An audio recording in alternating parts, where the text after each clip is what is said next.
Hi, everybody. I'm Gwendolyn Sterk of Sterk Family Law, and I'm honored and privileged and actually having quite a fun time today introducing our not-for-profit hero of the month to be the Illinois Philharmonic Orchestra.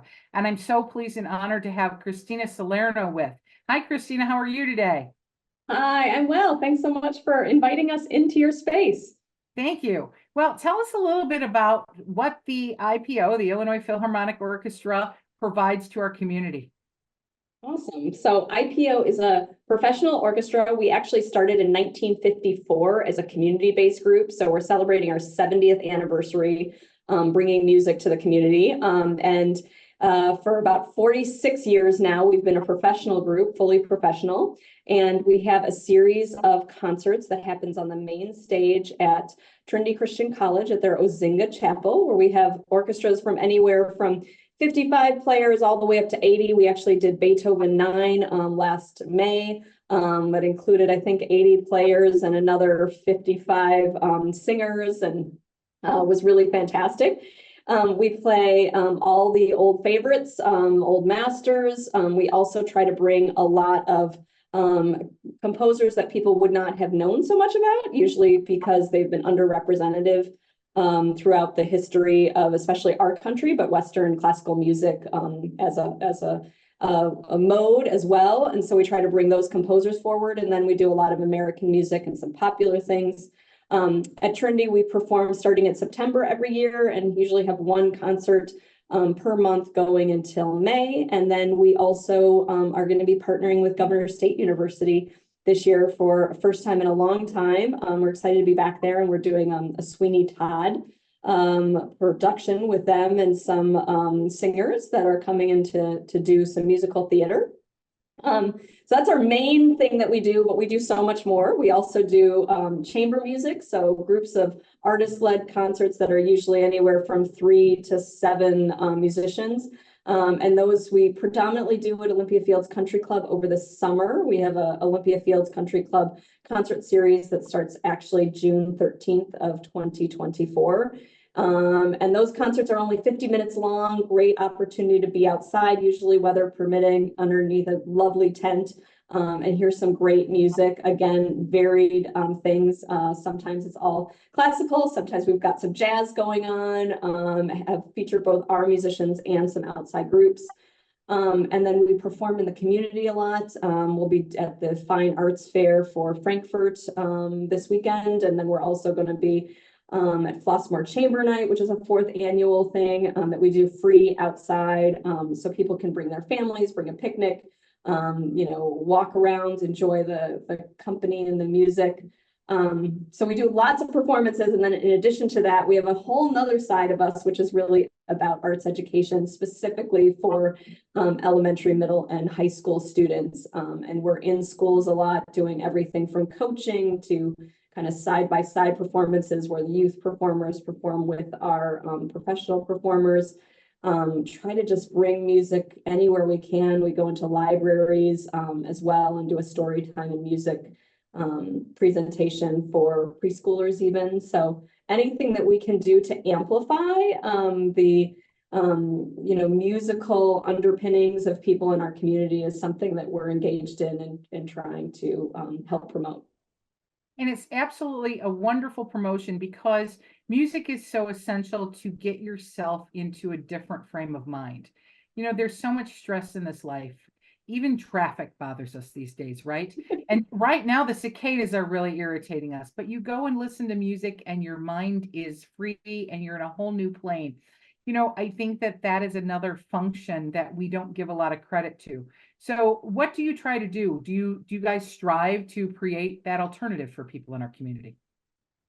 Absolutely. I think a lot of people don't give themselves permission to enjoy classical music, especially any arts experience. But classical music, I think sometimes has a rap for, oh, I don't know it, or that's not music I'd really like, or I don't know enough about it to appreciate it. And I really think in this day and age, when we're kind of all locked into computers and phones all the time, all this digital stuff coming at us, It's so great to have an opportunity to just like sit back and listen to human beings making something live in front of you.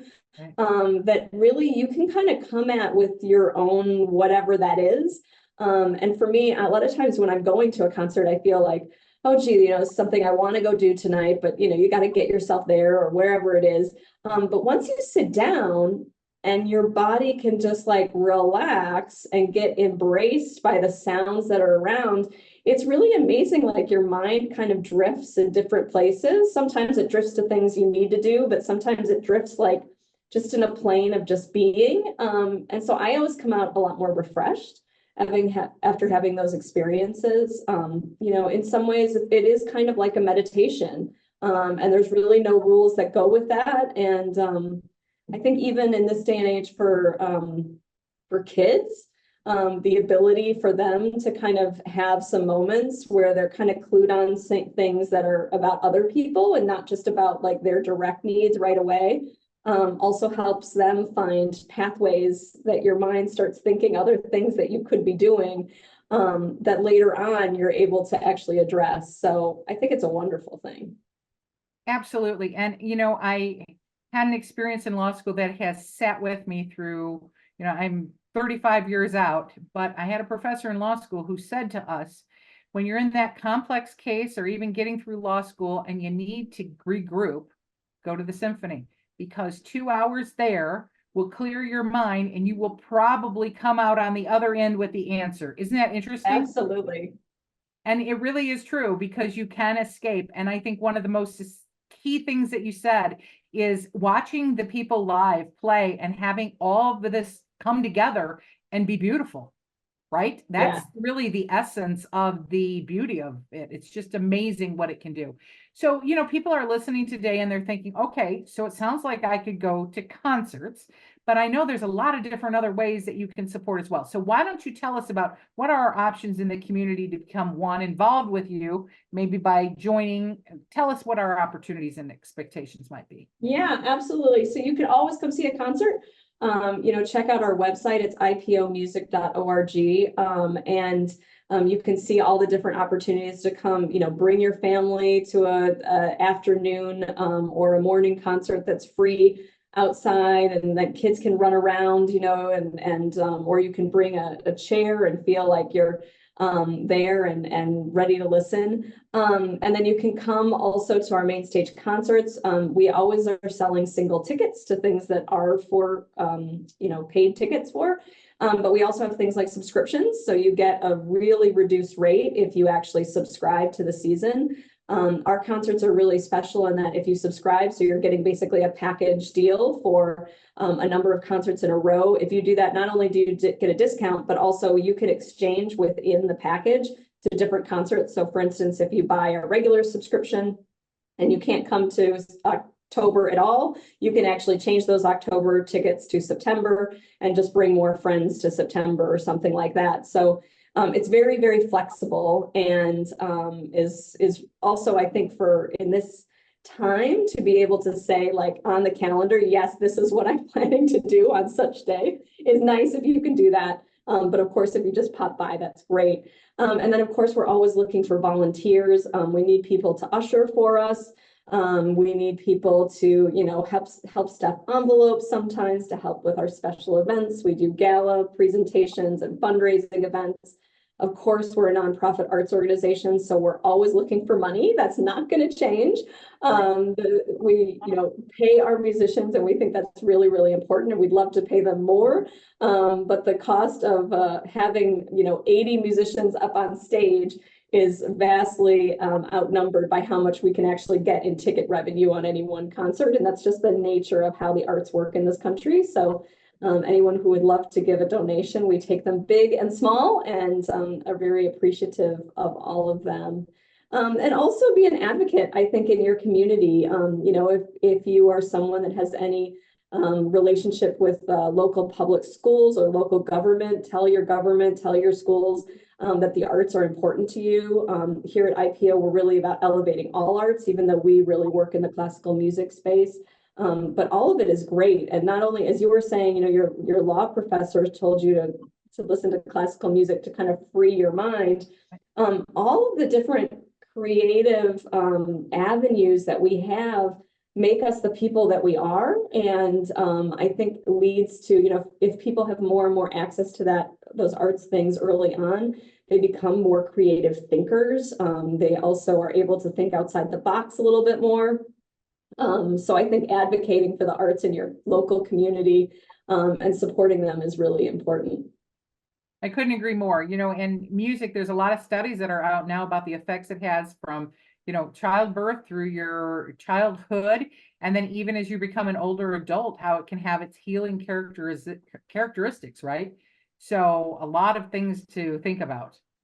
Absolutely. And I mean, I think we're born wanting, you know, from a very young age, we're dancing, we're running around, we're laughing, we're singing, even it might be off key, it might be not to anything normal. We're beating on, you know, pans and things to make music, but that is music. Like as human beings, that's our creative nature really comes out. And then when you even look, you know, past, I think people don't realize when you're watching a movie, those film scores are usually classical music coming through, right? I mean, there's fantastic movies that come through like that.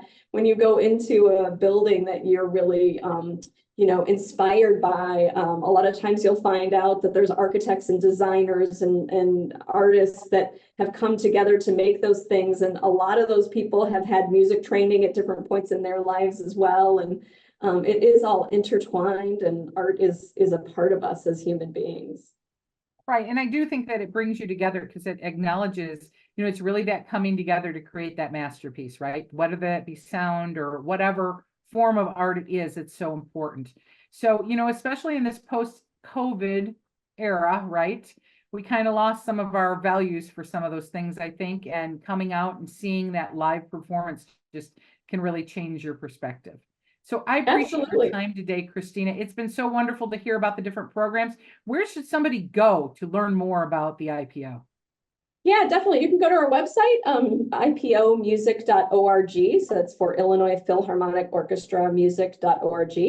And you can also give us a call at 708-481-7774. You know, just Google Illinois Philharmonic and you'll get lots of hits about where we are when. And we love to hear from people all the time. And we love to just bring as many people into our family as we possibly can. There's a lot of social connections that happen with attending live classical music as well. And whether or not you're in that connection to begin with, you start seeing other people that are kind of interested by it. And then before you know it, you know a lot of people, and it's a really wonderful way to go. That's great. So if you're listening today, reach out, go to one event, try one, and understand what it can do, and then it'll expand from there, I promise you. So thank you for your time today. We really appreciate it, and thanks for all you do for our community. Well, thanks for uplifting nonprofits. We really appreciate that. Thank you.